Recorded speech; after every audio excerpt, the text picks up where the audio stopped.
Informasi lainnya, pemirsa, menjelang perayaan Imlek tanggal 22 Januari 2023, berbagai ornamen khas Imlek ini mulai terpajang di beberapa toko.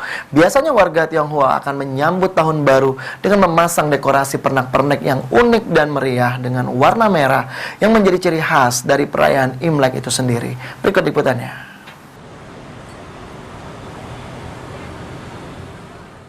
Menjelang perayaan Imlek tanggal 22 Januari 2023, berbagai ornamen khas Imlek mulai terpajang di beberapa toko.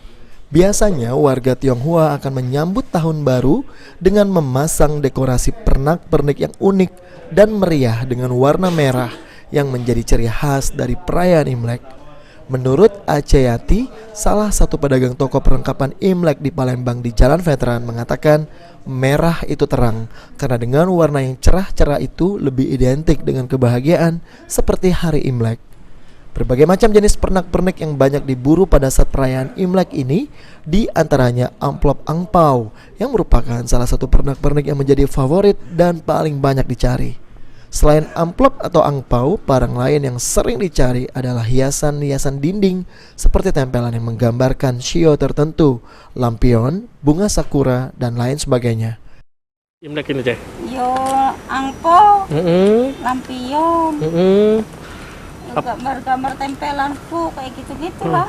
Tahun ini apa tempelan yang dicari nih, Ceh? Apa tahun apa ya? Kelinci.